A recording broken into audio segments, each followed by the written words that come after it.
Fala galera do meu canal, Gil na área, trazendo mais um super vídeo aqui para você.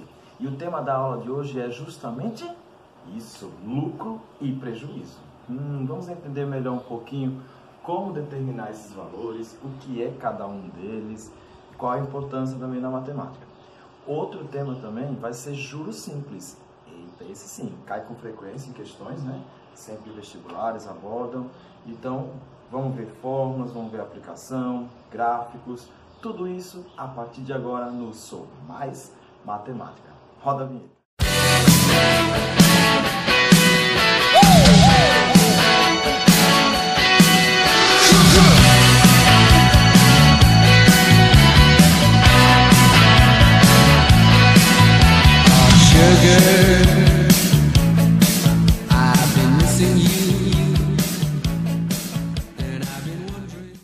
Toda empresa, ao produzir determinado produto, ela vai ter ali um preço de custo, certo? Tudo bem. Quando ela vai fazer a revenda, ou seja, quando ela vai botar nas prateleiras o seu determinado produto, ela precisa de uma margem de lucro. Ou seja, se o produto custou R$100 para ser produzido e eu vender ele por R$100, qual é o meu lucro? Não vai ter vantagem aí para essa empresa. Então, se eu tenho esse apagador, se ele custar R$30 para ser produzido, no caso, os materiais, tudo, a embalagem, quando você for revender, você vai ter que colocar uma porcentagem a mais sobre esse preço aí de custo. E aí, isso é chamado de lucro. Professor, então como é que determina um lucro?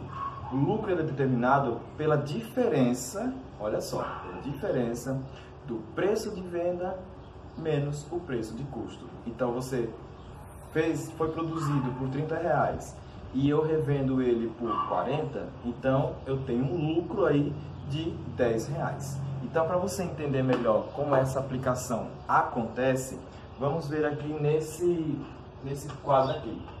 Eu tenho o lucro, é um ganho obtido sobre uma operação comercial. Então, eu tenho que o preço de venda dele vai ser o preço de custo mais o lucro, lógico. Custou tanto para ser produzido. Eu vou colocar uma porcentagem em cima, a mais, e isso tudo vai sair gerando o preço de venda.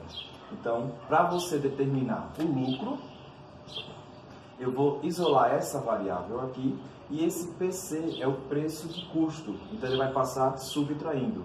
Então, PV, que é o preço de venda, menos PC, que é o preço de custo.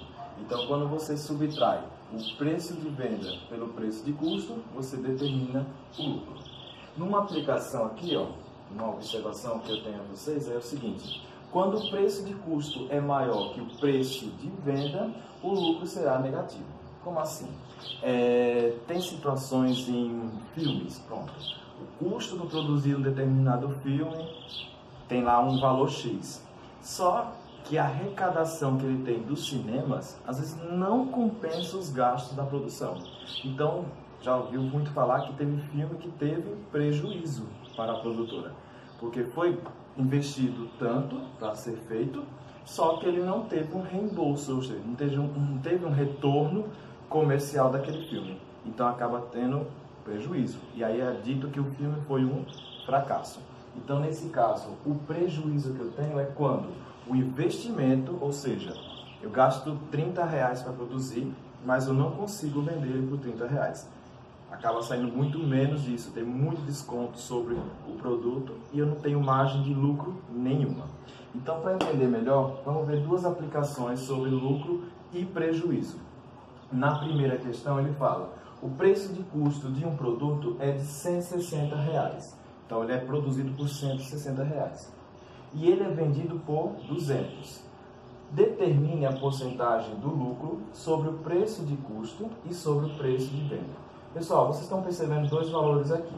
Esse é o preço que ele foi vendido por R$200, mas para ele ser feito, ele custou 160. Uma observação importante nessa questão de quanto eu devo colocar de lucro em determinado produto, o ideal é que não ultrapasse 50%.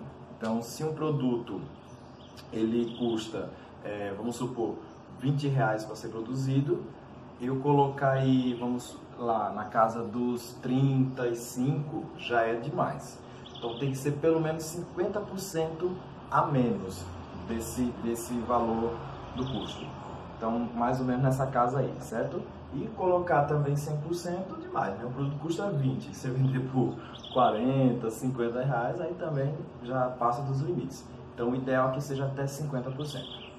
Ó, ele quer saber que, então, determine a porcentagem do lucro sobre o preço de custo e qual é a porcentagem sobre o preço de venda. Primeiro, vamos determinar esse lucro na questão. O lucro eu já sei que é o preço de venda menos o preço de custo. Então, ó, vai ficar lucro é o preço de venda menos o preço de custo. O preço de venda foi R$200. Então, o lucro vai ser 200 menos o preço de custo, que foi R$160. Isso vai determinar R$40 aí de lucro. R$40. Ele quer a porcentagem. Aí vamos lá, são duas porcentagens. Do lucro sobre o preço de custo. Então, o lucro sobre o preço de custo. Você faz uma razão, uma divisão entre os valores. Esse lucro aqui, que ele está falando na questão, vai ser de R$40 e o preço de custo é R$160. Então, fazendo a divisão de 40 por 160, vamos ter o valor de 0,25. Como eu quero saber a porcentagem embutida sobre isso aí, você vai multiplicar por 100%, que corresponde a 25%. Então, já tenho aqui que o lucro sobre o preço de custo foi de 25%. Agora ele quer saber qual é o lucro em relação ao preço de venda. Então, o lucro em relação ao preço de venda. O lucro é o mesmo, R$40. Então, 40. Só que o preço de venda é um valorzinho maior, né? Então, o preço de venda corresponde a 200. Então, você fazendo a divisão aqui, vai dar 0,20. E como eu quero saber a porcentagem desse valor, então eu vou multiplicar por 100%, que corresponde a 20%. Então, o lucro sobre o preço de venda é de 20% e o lucro sobre o preço de custo é de 25%. Tranquilo? No segundo caso aqui, eu tenho o seguinte. Ao vender uma mercadoria, um indivíduo teve lucro de 40%. Aqui ele já está dando o lucro, a porcentagem do lucro. Nessa aqui a gente teve que procurar, né? Então ele fala, teve lucro de 40% em relação ao preço de venda. Qual foi a porcentagem do lucro em relação ao preço de custo? Vai ser mais ou menos no mesmo estilo de razão. Ó, primeiro ele fala que o lucro em relação ao preço de venda. Então, o lucro em relação ao preço de venda é de 40%. Pessoal, para facilitar, vamos lá desfazer essa porcentagem, né? Então, 40% corresponde a 0,4. Então, o lucro sobre o preço de venda corresponde a 0,4. Fazendo meio pelos extremos, eu quero isolar essa variável L, que é o lucro. Então, eu vou ter aqui, o lucro vai ser 0,4 vezes PV, que é o preço de venda, certo? Dando continuidade aqui, eu tenho o seguinte, ó, ele falou qual foi a porcentagem, né, no caso do lucro, em relação ao preço de custo. Aí, para vocês darem continuidade a essa questão aí, vocês vão pegar essa relação aqui, ó, L, que é o lucro, é o preço de venda menos o preço de custo. Pessoal, você vai substituir. Então, quem é o lucro? O lucro é 0,4 vezes PV. Então, se substitui nessa relação aqui, ó. Vai ficar 0,4 vezes PV é igual a PV menos PC. Eu vou fazer o seguinte, como ele quer em relação ao preço de custo, eu vou isolar agora essa variável PC. Então, vai ficar, presta atenção. Ele está negativo, eu vou passar para o primeiro membro, vai ficar positivo. Então, vai ficar PC é igual. PV já está no segundo membro, então permanece. PV E esse 0,4 vai mudar de membro. Se ele vai mudar de membro, ele vai mudando de sinal. Vai ficar menos 0,4 PV. Agora você vai subtrair, ó, são variáveis iguais, é como se fosse X. Então, o preço de custo vai ser, aqui como é um inteiro menos 0,4 dá 0,6. Então, vai ficar 0,6 PV. Ok? Pronto. Temos essa expressão aqui e temos essa outra expressão aqui. Agora vamos fazer o que ele está querendo. Ele está querendo a porcentagem do lucro, vamos lá, do lucro, em relação ao preço de custo. Preço de custo. Ele começou com o lucro em relação ao preço de venda. Então, era de novo a razão. Como aqui é uma razão, quem é o lucro e quem é o preço de custo? Então, temos as duas incógnitas aqui. O lucro é 0,4 PV e o preço de custo é 0,6 PV. Então, eu tenho o seguinte, gente, ó, como são variáveis aqui iguais, né, PV, PV, eu posso cancelar tanto a de cima quanto a de baixo. E aí eu tenho somente a divisão desses dois números. 0,4 corresponde a 4 sobre 10. E 0,6 corresponde a 6 sobre 10. Então, eu tenho divisão de frações aí. Eu posso cancelar o 10 com o 10, porque é o mesmo denominador. E aí eu vou ter o correspondente a 4/6. Como ele quer saber na questão a porcentagem disso, então, fazendo a divisão, vai dar aproximadamente 0,67. Esse é o valor da divisão. Como ele quer a porcentagem, você multiplica por 100%, e aí vai ser aproximadamente 67%. Então, está aí a porcentagem do lucro em relação ao preço de venda, 67%. Agora vamos ver como determinar juros simples, conhecer um pouco dessa característica, desse tema tão importante na matemática. Vamos lá? Bom, vamos conhecer agora alguns termos importantes presentes no juros simples.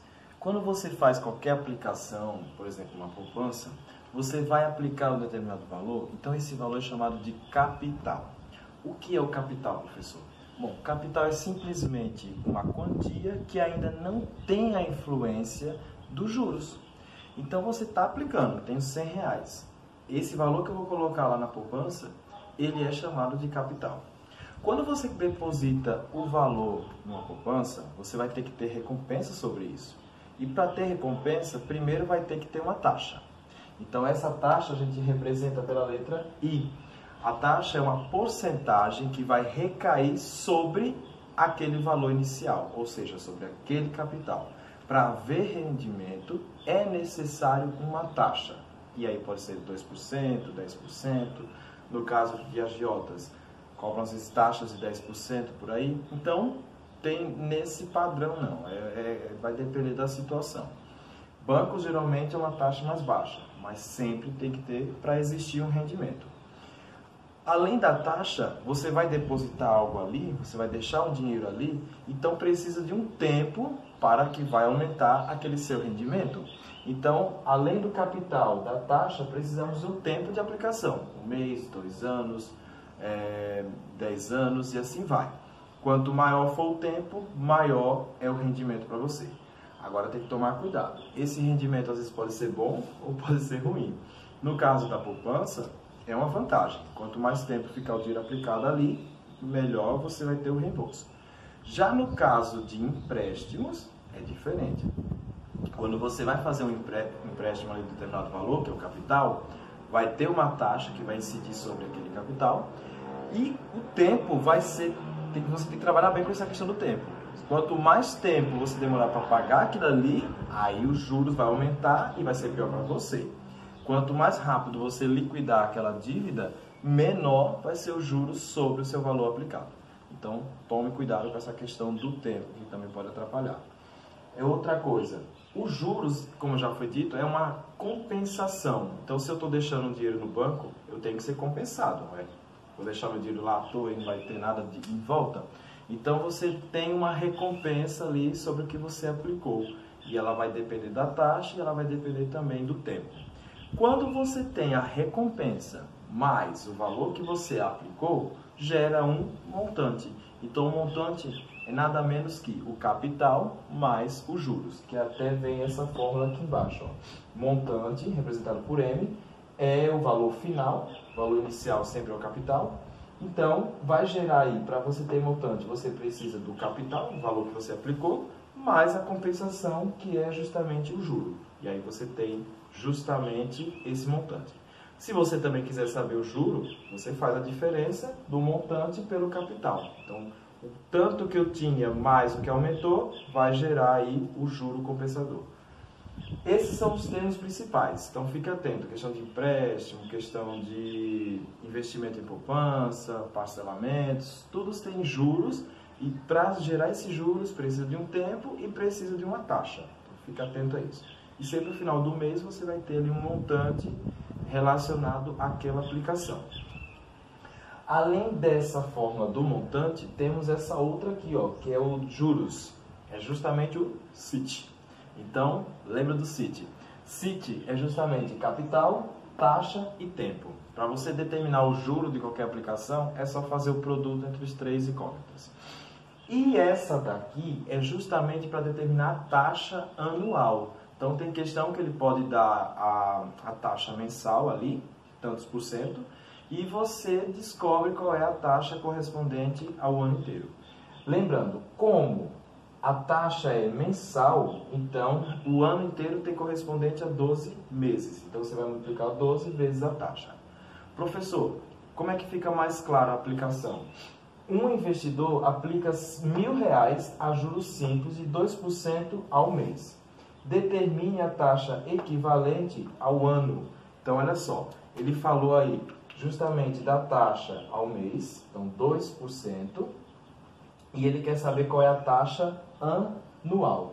Então você parte por essa relação. Lembrando que o I é relacionado à taxa. Para essa fórmula aqui, só que relacionando a taxas, você não precisa desfazer a porcentagem. Até porque a resposta aqui também pede em porcentagem. Então não compensa. Você pode colocar o valor inteiro. Já nas outras fórmulas que eu vou mostrar, aí sim, toda vez que você substituir taxa em fórmula, tem que desfazer a porcentagem para depois trabalhar com ela. E lá no final você multiplica por 100%. Então vamos lá, ó. Como ele quer a taxa anual, então ele quer I é igual a 12 vezes a taxa mensal. A taxa mensal é de 2%. Então 12 vezes 2 corresponde a 24%. Então, bem tranquilo, né? Questões básicas. Eu vou mostrar para vocês uma fórmula derivada do montante, uma exclusiva para juros simples. Vai ter uma para juros simples e também vai ter uma para juros compostos. Então, eu vou mostrar aqui, através dessa, você pode demonstrar uma simples fórmula para utilizar em qualquer questão que relacione juros simples. Então, tem o seguinte, ó, montante vai ser igual o capital mais os juros. Montante é o capital, e aí você substitui os juros por essa fórmula do CIT. Então vai ficar CIT. Você vai tirar o fator comum, então dessa soma, quem é o fator comum? O próprio C, abre parênteses, C dividido por C, 1, CIT dividido por C, I vezes T. Então essa fórmula é do montante a juro simples. Montante a juro simples. Não tem como errar, né? Então vai ser assim. Ela está linear, ok? Quando você for fazer o gráfico, a gente vai mostrar aqui na aula, ela vai gerar um gráfico como uma reta. Então vai ter uma questão daqui a pouco falando sobre isso. E a diferença dela para a do juro composto é justamente que ao invés de você multiplicar por T, você vai elevar por T. Isso vai ser na próxima relação, na próxima aula. Nesse segundo exemplo aqui, eu tenho o seguinte. Quando rendeu a quantia de R$600 aplicada a juros simples com taxa de 2,5% ao mês, no final de um ano e 3 meses. Então, para resolver uma questão desse tipo, primeira coisa, ele está falando que é juro simples. Ele dá aqui, você vai tirar os dados dessa questão, então você vai analisar todos os dados para saber qual é a fórmula mais adequada para resolver isso. Quando ele está falando aqui, quanto rendeu a quantia? Se ele está falando quanto rendeu a quantia que eu apliquei, tu está relacionado justamente a juros. Quanto de juros vai render se eu aplicar determinado valor? Então ele quer saber aqui, ó, o J, quanto é de juro, certo? O montante seria assim, eu apliquei uma certa quantia, teve um tal rendimento, qual foi o valor final que eu vou receber? Aí era montante, mas só rendimento, então é juro.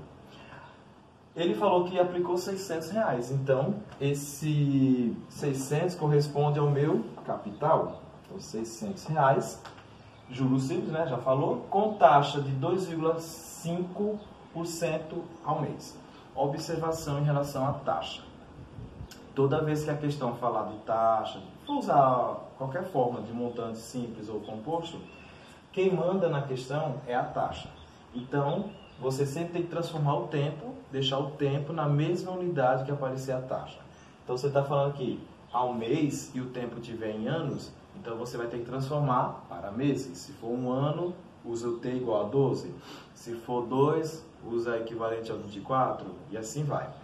Se ele falar em semestre, 2% ao semestre, o tempo também, você sempre vai colocar, se lá tiver em ano, coloca em semestre, quanto semestre tem naquele ano. Sempre, gente, ó, o tempo tem que estar de acordo com a taxa, é a taxa que manda na questão. A unidade que aparecer para ela, vocês têm que transformar.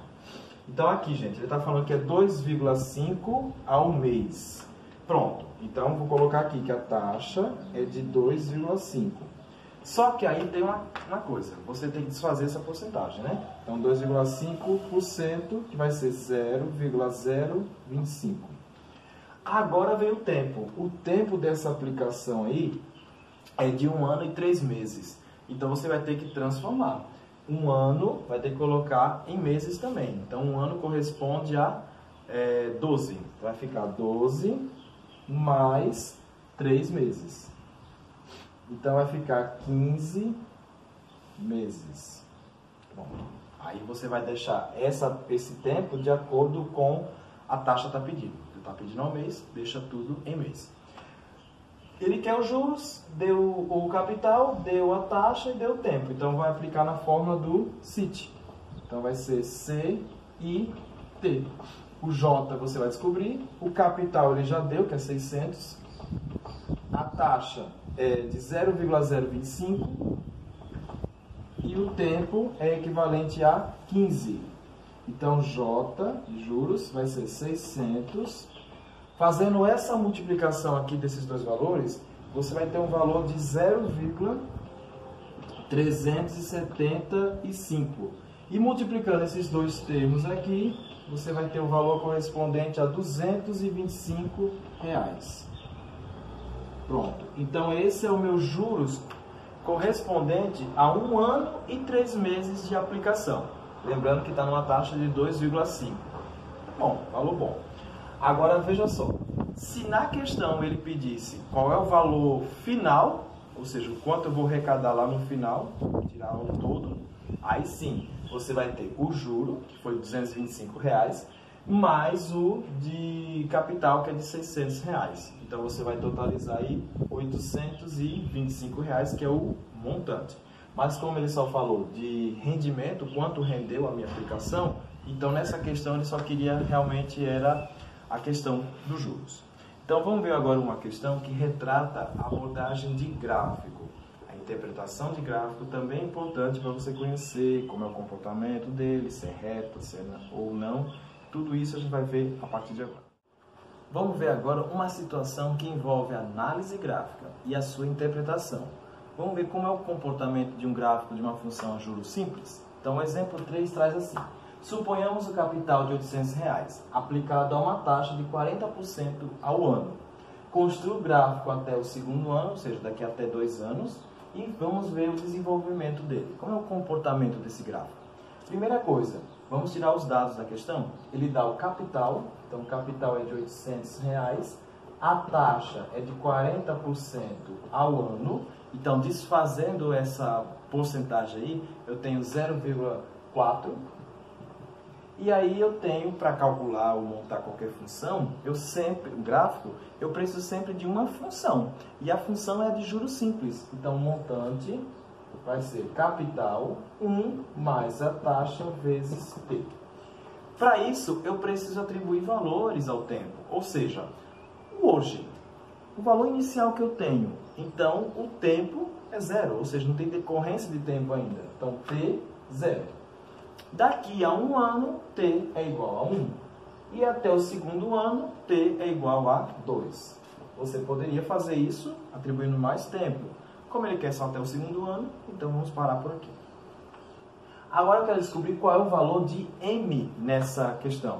Ou seja, qual é o montante em cada período de tempo. Então, para você calcular o montante em cada período de tempo, você vai substituir. Eu tenho o seguinte, ó, a função dada é essa, então eu tenho montante inicial, que é o tempo 0. Então eu tenho capital, que é 800, aí abre parênteses, 1 mais. A taxa é a mesma, 0,4 vezes o tempo. Como o tempo inicial aqui da questão é o 0, então vezes 0. Então vai ter 800 vezes, aqui esse termo vai dar tudo 0, e eu vou somar com 1. Então 1 mais 0. 1 mais 0 é 1, 1 vezes 800, 800 reais. Ou seja, por que não houve alteração? Porque o tempo inicial é 0. Ou seja, não teve nenhuma influência ainda de juros sobre isso. Então tem que dar o mesmo valor. Quando o tempo for 0, vai ser sempre correspondente ao valor inicial aplicado. Já aqui, assim, aí começa a ter uma diferenciação. Porque agora passou o período de um ano. Com certeza vai dar um valorzinho maior do que os 800 reais. Então vamos lá ver. M1, que é o referente ao ano 1, daqui a um ano.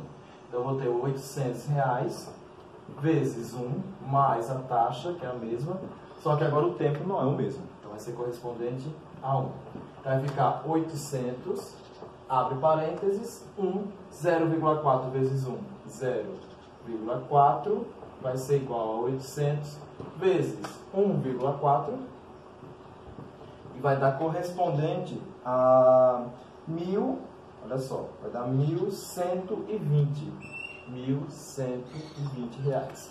Então coloca aqui, ó, 1.120 reais. 40%, gente, ao ano, viu? Então tem que dar um valorzinho bem distante sobre esse valor inicial. Tá bom? E ao final de 2 anos, vamos ver agora como é que fica correspondente ao final de 2 anos. Então eu tenho aqui o montante 2, vai ser 800 vezes 1 mais 0,4. Agora eu troco o T por 2 anos. Então 2 vai ser 800, 1, aí 2 vezes 0,4 vai ficar 0,8, vou somar logo o que está no parênteses, vai ficar 800 vezes 1,8, e essa multiplicação aí vai dar correspondente a 1.440 reais. 1.440 reais. Então vai ficar aqui, ó, 1.440 reais. Pronto. Agora vocês vão fazer a análise gráfica, né? Então a gente vai fazer a construção gráfica, colocar esses valores e ver o comportamento dele.